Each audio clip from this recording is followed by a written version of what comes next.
bonjour à ceux d'entre vous que je n'ai pas encore eu l'occasion de saluer. On voit que les pupitres ont été faits à une époque où les standards de taille n'étaient pas tout à fait les mêmes. Je vous propose de prendre un passage dans l'évangile de Luc, au chapitre 12. Et je vais commencer à lire au verset 15 et je lirai jusqu'au verset 34. Je n'ai pas de PowerPoint pour afficher le texte, mais ceux qui n'ont pas de Bible ou de smartphone pourront se rapprocher du frère ou de la sœur le plus proche pour lire avec. Alors je vais lire dans cette traduction-là, c'est second 21, mais pendant la prédication, je vais utiliser d'autres traductions. Ça va être intéressant de voir les différences et les expliquer. Donc je commence au verset 15, j'ai dit, chapitre 12, verset 15 de Luc. Puis il leur dit, « Gardez-vous avec soin de toute soif de posséder, car la vie d'un homme ne dépend pas de ses biens, même s'il est dans l'abondance. » Il leur dit cette parabole. Les terres d'un homme riche avaient beaucoup rapporté. Il raisonnait en lui-même, disant, « Que vais-je faire ? En effet, je n'ai pas de place pour entrer ma récolte. » « Voici ce que je vais faire, se dit-il. J'abattrai mes greniers, j'en construirai de plus grands, j'y amasserai toute ma récolte et tous mes biens, et je dirai à mon âme, « Mon âme, tu as beaucoup de biens en réserve pour de nombreuses années, repose-toi, mange, bois, et réjouis-toi. » Mais Dieu lui dit, « Homme dépourvu de bon sens, cette nuit même ton âme te sera redemandée, et ce que tu as préparé, pour qui cela sera-t-il ? Voilà quelle est la situation de celui qui amasse des trésors pour lui-même et qui n'est pas riche pour Dieu. » Jésus dit ensuite à ses disciples, « C'est pourquoi je vous le dis, ne vous inquiétez pas pour votre vie de ce que vous mangerez, ni pour votre corps de ce dont vous serez habillés. La vie est plus que la nourriture et le corps plus que le vêtement. Observez les corbeaux, ils ne sèment pas et ne moissonnent pas, ils n'ont ni cave ni grenier, et Dieu les nourrit. Vous valez beaucoup plus que les oiseaux. Qui de vous peut, par ses inquiétudes, ajouter un instant à la durée de sa vie ? Si donc vous ne pouvez rien faire, même pour si peu, pourquoi vous inquiétez-vous du reste ? Observez comment poussent les plus belles fleurs. Elles ne travaillent pas et ne tissent pas, cependant je vous dis que Salomon lui-même, dans toute sa gloire, n'a pas eu d'aussi belle tenue que l'une d'elles. Si Dieu habille ainsi l'herbe qui est aujourd'hui dans les champs et qui demain sera jetée au feu, il le fera d'autant plus volontiers pour vous, gens de peu de foi. Et vous ne cherchez pas ce que vous mangerez, ni ce que vous boirez, et ne soyez pas inquiets. En effet, tout cela, ce sont les membres des autres peuples du monde qui le recherchent. Votre Père sait que vous en avez besoin. Recherchez plutôt le royaume de Dieu, et tout cela vous sera donné en plus. N'aie pas peur, petit troupeau, car votre Père a trouvé bon de vous donner le royaume. Vendez ce que vous possédez et faites don de l'argent. Faites-vous des bourses qui ne s'usent pas, un trésor inépuisable dans le ciel, où le voleur n'approche pas et où la mythe ne détruit pas.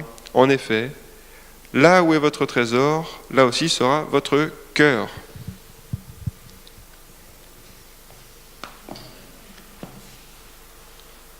Donc c'est un passage que vous connaissez bien. On connaît tous bien. Si on devient prisonnier de l'appât du gain et plus généralement des soucis qui nous accompagnent, alors on passe à côté de notre vie. Je parle de la vraie vie, celle que Dieu a préparée pour nous. Quand on relit ces mots de Jésus qu'on connaît bien, c'est la conclusion inévitable à laquelle on vient. J'aime pas trop le suspense, vous avez vu, je commence par la conclusion. Donc la conclusion finalement, c'est que le royaume de Dieu, c'est le cadeau le plus merveilleux de tous. La nourriture, les vêtements, et le patrimoine, la richesse, la célébrité, tout ça c'est bien terne comparé au royaume de Dieu. Et les enfants de Dieu peuvent se réjouir de ce royaume et de l'avoir reçu en héritage. Mais avant, ils doivent remettre à leur place la nourriture, les vêtements et l'accumulation des biens, Sinon, il passe à côté de l'essentiel, en fait, de l'Évangile. J'ai pas lu dans ce texte l'exigence de faire vœu de pauvreté. Je ne sais pas si vous y lisez ça, mais ce n'est pas mon cas. L'exigence, c'est plutôt de ne pas se tromper de place pour ses biens. Vos biens vous ont été donnés par le Seigneur. Vivez donc plutôt pour le royaume de Dieu plutôt que pour vos biens. On est habitué à cet enseignement dans le contexte du sermon sur la montagne en Matthieu 6. Et sur le fond, le message là qu'on vient de lire, ces quelques versets, ils sont assez proches, ils sont même très proches. Et c'est pour ça qu'on a l'impression de connaître ce passage quasiment par cœur.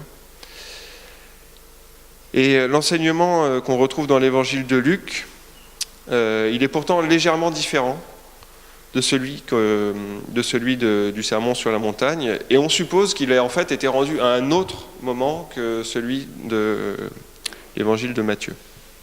Et c'est cette différence qui rend intéressant d'y regarder d'un petit peu plus près et d'essayer de le lire avec des yeux nouveaux. Alors je vous propose de reprendre le passage verset par verset pour mieux comprendre le message que Dieu nous y donne. Alors on peut commencer par s'arrêter sur les versets 22 et 23. Alors là, pendant la prédication, j'utilise une autre traduction, vous allez voir que c'est intéressant. C'est la traduction Darby qui est un petit peu moins en français courant, on va dire, c'est un peu plus ancien, un peu plus en vieux français. Donc au verset 22, « Et il dit à ses disciples, à cause de cela, je vous dis, ne soyez pas en souci pour la vie de ce que vous mangerez, ni pour le corps de quoi vous serez vêtus. La vie est plus que la nourriture et le corps plus que le vêtement. » Alors finalement, c'est un enseignement qui nous semble évident à nous, Européens du XXIe siècle. La nourriture est abondante et notre vie est occupée à une foule d'activités autres que se rechercher la nourriture et le vêtement. À mon avis, c'était plus difficile à entendre à l'époque où Jésus prêchait. Parce que finalement, c'était une époque où il y avait quand même une bonne partie de la population qui n'était pas certain d'avoir sa nourriture pour le lendemain. Donc à mon avis, ça pouvait être un message qui était plus choquant à l'époque, il y a 20 siècles. On avait à cette époque de bonnes raisons de s'inquiéter pour ce qu'on allait manger ou ce dont on allait se vêtir. En tout cas, beaucoup de gens.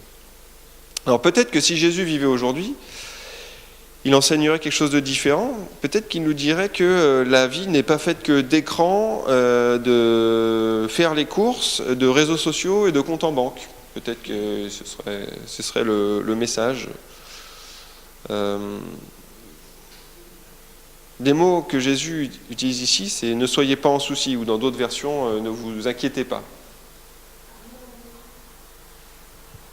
Ah, il y a une jolie dame au fond qui ne m'entend pas. Vous m'entendez pas? Parle bien dans le micro, d'accord. Bon. Ok, ça marche, merci. Madame, on se reverra à la fin du culte. Alors, je dis donc, ça va là? C'est pas facile à régler la distance. Le mot-clé que Jésus utilise dans ce verset, c'est « ne soyez pas en souci » ou dans d'autres versions « ne vous inquiétez pas ». Et en grec, c'est le verbe « merimnao ». Désolé pour l'accent grec, hein, c'est pas top. Donc ça peut soit vouloir dire être anxieux, être soucieux sans raison, ou s'occuper ou s'inquiéter de quelque chose. Et c'est un mot qu'on retrouve en fait 2 fois dans ce passage. On le retrouve une première fois au verset 22, ne soyez pas en souci pour la vie de ce que vous mangerez, ni pour le corps de quoi vous serez vêtus. Et encore une fois au verset 25, et qui d'entre vous, par le souci qu'il se donne, peut ajouter une coudée à sa taille? D'autres versions disent ajouter 1 heure à sa vie. Et là j'en arrive au verset 24 qui suit. À ce stade, Jésus a annoncé son message et là maintenant il va commencer à l'illustrer. Donc il dit « Considérez les corbeaux, ils ne sèment ni ne moissonnent, ils n'ont pas de cellier ni de grenier, et Dieu les nourrit. Combien valez-vous mieux que les oiseaux ?» Alors le mot grec qui est utilisé pour considérer, c'est le verbe katanoeo, c'est pas facile, qui peut vouloir dire soit remarquer, soit observer avec attention. Et alors Jésus nous invite, nous, comme ses auditeurs de l'époque, à observer et regarder avec attention ce qui nous entoure. Et je doute qu'aujourd'hui, même les agriculteurs et les gens qui passent beaucoup de temps dans la nature, en extérieur, prennent beaucoup le temps d'observer la faune et la flore qui les entourent avec attention. Jésus, lui, il avait dû prendre un peu de temps pour le faire. Et maintenant, il attire l'attention de ses auditeurs sur les corbeaux. Les corbeaux sont des animaux impurs, il faut commencer par rappeler ça. Ce sont des animaux impurs que les Juifs n'avaient pas le droit de manger selon la loi de Moïse. Si on reprend Lévitique 11 ou Deutéronome 14, on peut lire qu'ils avaient le droit de manger des oiseaux purs. Donc les KCT, c'était les pigeons et tous les oiseaux qui se nourrissaient avec des graines, mais pas les autres oiseaux. Les oiseaux impurs comme les corbeaux, les rapaces, les vautours, les hiboux, ils n'avaient pas le droit. Comme quoi, il y a aussi quelques notions gustatives, vous voyez, dans la parole de Dieu, dans la loi de Moïse. Alors en fait, il s'agit d'oiseaux qui se nourrissaient en tout ou partie de charognes ou de proies, en tout cas. C'était la raison de leur impureté, en fait. Jésus vient juste, au verset précédent, de raconter la parabole du riche insensé qui est prêt à raser ses greniers pour en construire de plus grands. Il passe du coq à l'âne, ou il passe plutôt de l'homme riche au corbeau.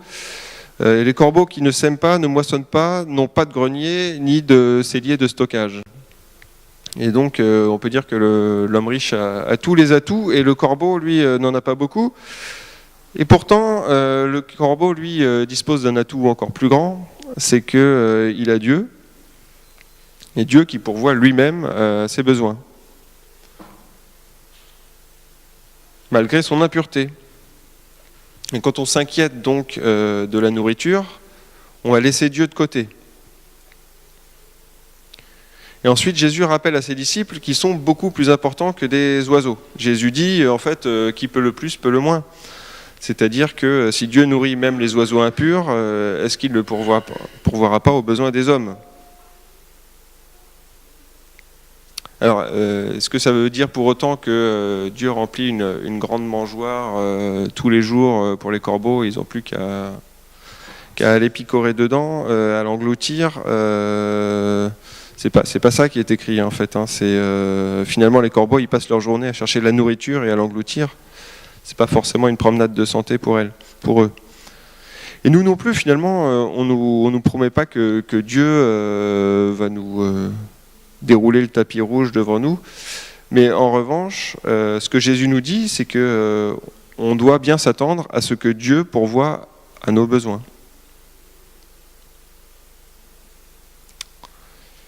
Et j'en arrive au verset 25 et 26. Et qui d'entre vous, par le souci qu'il se donne, peut ajouter une coudée à sa taille ? Si donc vous ne pouvez même pas ce qui est très petit, pourquoi êtes-vous en souci du reste ? Et Jésus dit finalement qu'en se faisant du souci, on n'avance pas d'un pouce, on fait rien de plus, alors finalement, pourquoi continuer à le faire ? Pourquoi continuer à se faire du souci ? Et j'avoue que ça m'a un peu perturbé cette différence de traduction sur ce verset. Finalement, ajouter une coudée à sa taille, c'est pas tout à fait la même chose que ajouter une heure à sa vie. Et alors le sens reste à peu près le même. C'est relativement compréhensible, mais ça mérite quand même une petite explication. Les mots que Jésus utilise dans ce verset sont bien des mots de mesure, des mesures physiques. En grec, le mot c'est péchus ou pékous. C'est-à-dire une coudée, en fait, une mesure de 46,5 cm. Donc le mot qui est traduit soit par taille, soit par vie dans les traductions plus modernes, est le mot grec elikia, et qui peut, lui, désigner soit la hauteur, soit la durée de la vie. Donc j'imagine que Jésus, s'il parlait le français courant, dirait quelque chose comme vous ne pouvez pas rallonger votre vie d'un pouce en vous inquiétant. Quelque chose comme ça. Quelle que soit la version que vous prenez de ce verset 25, le sens reste le même. Finalement, si s'inquiéter, ça n'apporte rien de plus, pourquoi est-ce qu'on continue à le faire ? Les versets 27 et 28 maintenant. « Considérez les lys comme ils croissent. Ils ne travaillent ni ne filent. Cependant, je vous dis que même Salomon, dans toute sa gloire, n'était pas vêtu comme l'un d'eux. Et si Dieu revêt ainsi l'herbe qui est aujourd'hui au champ et qui demain est jetée dans le four, combien plus vous vêtira-t-il, gens de petite foi ?» Donc Dieu a précédemment attiré l'attention de ses auditeurs sur les corbeaux, pour illustrer le fait que Dieu pourvoit la nourriture. Et maintenant, pour illustrer le fait que Dieu pourvoit aussi aux vêtements dont ils ont besoin, il les oriente vers les lys. En fait, le mot grec qui est utilisé pour lys désigne pas nécessairement le lys. Hein, c'est un terme un peu plus générique qui est traduit en français par lys. On n'est pas, voilà, enfin, peut-être que Jésus pensait à toutes les magnifiques fleurs qui poussent dans les champs de Galilée. Et chez nous, finalement, en Charente-Maritime, là, on vient de voir le printemps aussi faire éclater les fleurs de toutes les couleurs il y a quelques mois. Moi, je ne connais pas très bien les noms des fleurs en général.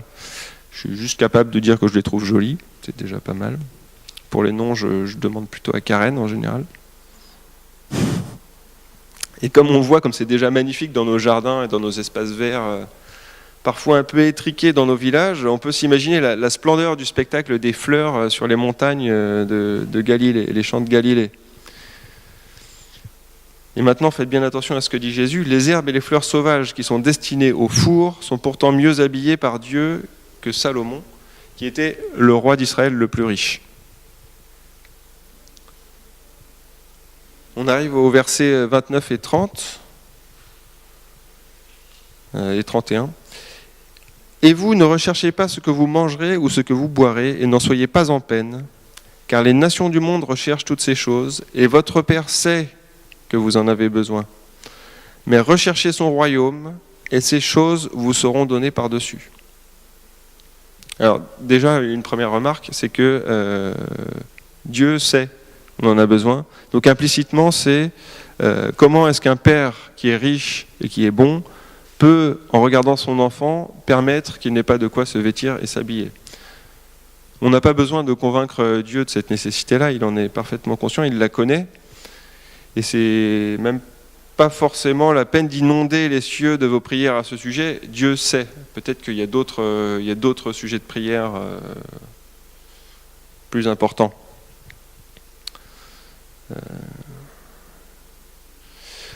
Ensuite, notre problème d'après Jésus, c'est qu'on ne recherche pas ce qu'il faut. C'est ce qu'on lit dans ces versets. On recherche tous quelque chose, hein, en fait. Beaucoup de gens, la plupart même des gens, dans une logique d'accumulation, sont dans une logique d'accumulation aujourd'hui, comme le vieil homme insensé, là, avec ses greniers. Hein, finalement, ça n'a pas tellement changé. En tout cas, en France, hein, les gens sont plus dans la recherche de l'accumulation des biens matériels que dans la recherche de la nourriture et du vêtement pour le lendemain. Et c'est à chacun de s'interroger honnêtement sur ce qu'il recherche vraiment. Pas forcément sur ce qu'il recherche dans le fond de son cœur, mais plutôt sur ce que ses actes et ses paroles reflètent au quotidien.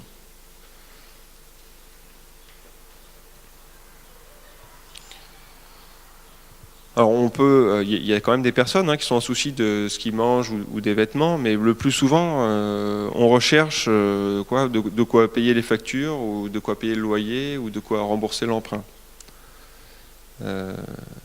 Jésus dit que cette recherche, ce n'est pas la bonne. On devrait plutôt rechercher le royaume de Dieu. Écoutez encore. « Et vous, ne recherchez pas ce que vous mangerez ou ce que vous boirez, et n'en soyez pas en peine, car les nations du monde recherchent toutes ces choses, et votre Père sait que vous en avez besoin. Mais recherchez son royaume, et ces choses vous seront données par-dessus. » Et ce verset 31, là, « Mais recherchez son royaume, et ces choses vous seront données par-dessus », c'est à mon avis le verset clé de ce passage, ou un des deux versets clés de ce passage. Nous devons rechercher son royaume avec toute l'énergie que nous serions tentés d'utiliser pour rechercher les biens de ce monde. Ça ne veut pas dire qu'on ne doit pas travailler et qu'on ne doit pas gagner de quoi subvenir à nos besoins, hein, comme tout le monde. La plupart du temps, c'est même précisément ça qu'on doit faire en fait. Ce que Jésus dit, c'est plutôt que nos esprits et nos cœurs doivent être concentrés sur le royaume, sur la gloire de Dieu, plutôt que sur cette lutte pour survivre, voire pour accumuler, qui n'est en fait que très secondaire, voire plus que secondaire. Et si on fait ça, Jésus promet que Dieu nous donnera de quoi subvenir à nos besoins. La promesse est très claire. Recherchez son royaume et ces choses vous seront données par-dessus, ou données en plus. Le verbe grec qui est utilisé ici, eh bien, je vous l'épargne cette fois, parce que mon accent grec est vraiment trop mauvais. Ici, c'est le point central. Sur quoi est-ce que vous concentrez vos prières? Sur quoi est-ce que vous concentrez vos attentes? Sur quoi est-ce que vous concentrez vos pensées? Est-ce qu'on est tellement distrait par notre survie ou par l'accroissement de notre patrimoine et de notre confort qu'on n'est quasiment plus concentré sur Jésus et sur son royaume? Par contre, si vos pensées, vos prières et vos attentes sont tournées vers Jésus, vers son royaume, alors il nous promet qu'il suppléera à tous nos besoins selon ses richesses, en gloire par le Christ Jésus. Et là, je cite l'épître aux Philippiens, au chapitre 4, verset 19. Donc les instructions que Paul donnait aux Philippiens, c'était presque les mêmes que celles de l'évangile de Luc qu'on a lu tout à l'heure. Quand ils étaient dans le besoin, dans le combat ou dans la peur, c'était « portez votre attention sur ce qui importe ». Je peux vous lire Philippiens 4, toujours les versets 6 à 9. « Ne vous inquiétez de rien, mais en toute chose, exposez vos requêtes à Dieu par des prières et des supplications avec des actions de grâce. Et la paix de Dieu, laquelle surpasse toute intelligence, gardera vos cœurs et vos pensées dans le Christ Jésus. Au reste, frères, toutes les choses qui sont vraies, toutes les choses qui sont vénérables, toutes les choses qui sont justes, toutes les choses qui sont pures, toutes les choses qui sont aimables, toutes les choses qui sont de bonne renommée, s'il y a quelques vertus et quelques louanges, que ces choses occupent vos pensées, et que ce que vous avez et appris et reçu et entendu et vu en moi, faites ces choses, et le Dieu de paix sera avec vous. » Donc, on pourrait résumer ça simplement en disant, concentrez-vous sur les problèmes et les luttes de votre vie, vous obtiendrez de l'anxiété.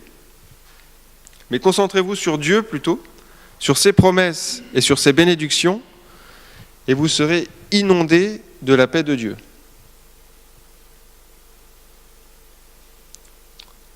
Et on en arrive maintenant au verset 32, dans Luc 12. « Ne crains pas, petit troupeau, car il a plu à votre Père de vous donner le royaume. » Et Jésus appelle ses disciples « petits troupeaux ».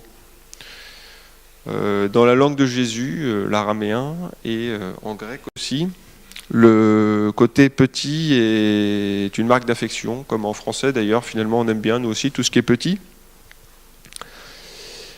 En l'occurrence, le troupeau n'était pas si petit que ça, parce que le chapitre commence, si vous voulez prendre le verset 1 du chapitre 12, « Pendant ce temps, les gens s'étaient rassemblés par milliers, au point de s'écraser les uns les autres. » Alors, certains se sont demandé si cet enseignement n'était pas réservé aux disciples. 12, c'est vrai que ce n'est pas un grand troupeau, mais ce n'est pas vraiment ce qui semble ressortir de ce passage. On a plutôt l'impression que Jésus parle à la foule. Donc cette foule de quelques milliers, ça reste un petit troupeau finalement, si on rapporte ça à la multitude des chrétiens qui se sont levés au cours des siècles et jusqu'à aujourd'hui. Et vous et moi, les amis, faisons aujourd'hui partie du petit troupeau. Nous voulons marcher avec notre berger, l'écouter, l'imiter, assimiler ses pensées, ses attitudes, sa philosophie de vie. Nous sommes donc son petit troupeau. Alors il nous dit, n'aie pas peur. C'est un des aspects importants de cet enseignement, ça concerne la peur. Parfois la panique même, quand on se concentre sur sa vie ou sa survie. Et notre souci résulte de quoi? Il résulte de notre incrédulité. Ou alors d'un tout petit peu de foi, mélangé avec beaucoup d'incrédulité. Notre inquiétude représente cette peur, cette terreur qui nous panique. Et notre inquiétude, cette inquiétude, elle est coupable devant Dieu. Mais, dans notre peur, Dieu nous parle, il nous dit « Ne crains pas, petit troupeau ». Et la raison pour laquelle nous ne devons pas craindre, c'est que Dieu nous donne son royaume. Qu'est-ce que ça veut dire ? Qu'est-ce que c'est le royaume qu'il nous donne ? Ce royaume, c'est l'héritage qui appartient au roi des rois. C'est le privilège de régner à ses côtés. C'est la satisfaction de tous nos besoins. C'est le pardon de nos péchés contre le roi et contre son royaume. C'est l'amour total et inconditionnel du roi des rois. Et encore, c'est beaucoup de choses qu'on ne comprend pas forcément encore très bien. Et c'est tout le paradoxe de notre situation, c'est ce qui est étrange, c'est qu'on se bat avec nos factures, alors qu'il nous donne entièrement son royaume, et dans lequel se trouvent toutes les bénédictions et toute la gloire de Dieu. Dans le royaume se trouve la réponse à tous nos besoins actuels et futurs. On est concentré sur notre petit confort plutôt que sur le royaume de Dieu et sur sa gloire. C'est bête de notre part, si vous me passez l'expression. Et puis c'est aussi très ingrat vis-à-vis de Dieu d'être aveuglé comme ça. C'est pas étonnant que Jésus nous rappelle au verset 31, « Recherchez son royaume et ces choses vous seront données par-dessus ». Pour mémoire, Jésus voyait le royaume de Dieu de deux façons. Il était à la fois présent, il était tangible, lorsqu'il prêchait, enseignait et guérissait, ça ressort de plusieurs passages. Et le royaume de Dieu, il était aussi à venir, que ton règne vienne. Et alors pour finir sur ce sujet, on peut s'intéresser à un dernier mot, c'est le verbe « plaire ». Il a plu à votre Père de vous donner le royaume. Donc ça veut dire que Dieu n'a pas partagé son royaume avec nous en râlant. Il nous dit qu'il prend plaisir à nous donner son royaume. C'est sa joie. Il a attendu de toute éternité de nous donner son royaume. Maintenant qu'il l'a fait, sa joie déborde. Et je ne crois pas me tromper si je dis que le Père prend plus de plaisir à nous l'offrir que nous à le recevoir. Alors comment est-ce qu'on réagit à ce cadeau inattendu, ce cadeau énorme ? J'en arrive au verset 33. Vendez ce que vous avez et donnez l'aumône. Faites-vous des bourses qui ne vieillissent pas, un trésor qui ne défaille pas, dans les cieux d'où le voleur n'approche pas et où la taille ne détruit pas. Alors, c'est pas un verset facile. C'est comme vends tous tes biens et suis-moi. On est tellement concentré sur nous-mêmes à nous assurer une bonne vie ici-bas qu'on ressemble davantage aux riches insensés qu'aux disciples pleins de foi. Mais quand Dieu remplit tous nos besoins en nous donnant son royaume, on peut se permettre d'être généreux finalement. On peut regarder autour de nous et s'intéresser aux besoins des autres. Et si on a plus que le nécessaire, on peut le vendre et donner les biens aux pauvres.